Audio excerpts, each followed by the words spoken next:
Mexico সিটির প্রাণকেন্দ্রে তখন তিল ধারণের জায়গা নেই। 50,000-এরও বেশি আর্মি সমবেত হয়েছেন শুধু তাদের প্রিয় ব্যান্ড বিটিএসকে এক পলক দেখার জন্য। ন্যাশনাল প্যালেসের বারান্দায় যখন বিটিএস সদস্যরা দাঁড়ালেন, তখন পুরো মেক্সিকো যেন কেঁপে উঠেছিল চিৎকারে। কিন্তু এই ঐতিহাসিক মুহূর্তের মাঝে সোশ্যাল মিডিয়ায় শুরু হলো এক অন্যরকম বিতর্ক। সবার আলোচনার কেন্দ্রবিন্দুতে একজনই, পার্ক জিমিন। তবে তার পারফরমেন্স বা গান নিয়ে নয়, বরং তার অদ্ভুত হেয়ারস্টাইল নিয়ে।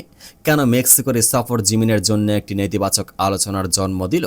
নেটিজেনরা কেন তার নতুন লুক দেখে হতাশ? আজ আমরা এই ঘটনার গভীরে যাব। বিটিএস সদস্যরা সম্প্রতি মেক্সিকোর প্রেসিডেন্টের সাথে দেখা করতে ন্যাশনাল প্যালেসে উপস্থিত হন। এটি ছিল একটি অত্যন্ত মর্যাদাপূর্ণ মুহূর্ত। বারান্দা থেকে যখন তারা ভক্তদের অভিবাদন জানাচ্ছিলেন, তখন জিমিনের স্বর্ণালী লম্বা চুল বা ব্লন্ড লং হেয়ার সবার নজরে আসে। প্রথম দিকে অনেক ভক্তই তার এই নতুন এক্সপেরিমেন্টকে স্বাগত জানিয়েছিলেন, কিন্তু ছবি এবং ভিডিওগুলো যখন হাই ডেফিনেশনে ইন্টারনেটে ছড়িয়ে পড়ে, তখন শুরু হয় সমালোচনা।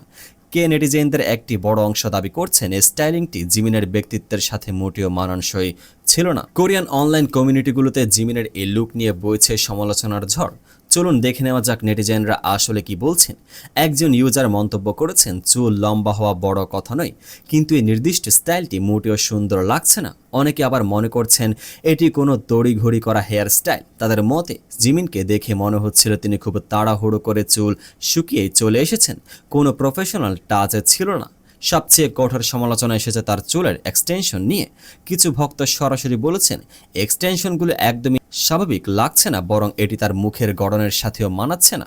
অথচ আমরা জানি এর আগে গুয়াং হুয়ামুন স্টেজে যখন জিমিন লম্বা চুলে পারফর্ম করেছিলেন, তখন সবাই তাকে প্রশংসা করেছিলেন। তাহলে মেক্সিকোর এই লুকে ভুলটা কোথায় ছিল? এটি কি কেবল ব্যক্তিগত পছন্দ, নাকি স্টাইলিস্টদের বড় কোনো ভুল? এখানে আসল প্রশ্নটি দেখা যায়। গ্লোবাল আইকন হিসেবে বিটিএস এর প্রতিটি পদক্ষেপ এবং লুক অত্যন্ত নিখুঁতভাবে পরিকল্পনা করা হয়। তবে কি জিমিন নিজে এই লুকটি চেয়েছিলেন, নাকি এটি কোনো নতুন মিউজিক ভিডিও বা প্রজেক্টের অংশ? কিছু নেতিবাচক মন্তব্য, এমনকি জিমিনের চেহারার পরিবর্তন নিয়ে প্রশ্ন তোলা হয়েছে, যা অনেক ভক্তকে ব্যথিত করেছে। তবে আর্মিদের একটি অংশ জিমিনের পক্ষ নিয়ে বলছেন, একজন শিল্পী হিসেবে তার অধিকার আছে নিজের লুক নিয়ে এক্সপেরিমেন্ট করার। সৌন্দর্য আপেক্ষিক, কিন্তু যখন 50,000 মানুষের সামনে দাঁড়াতে হয়, তখন ছোটোখাটো স্টাইলিং ভুলও বিশাল আকার ধারণ করতে পারে।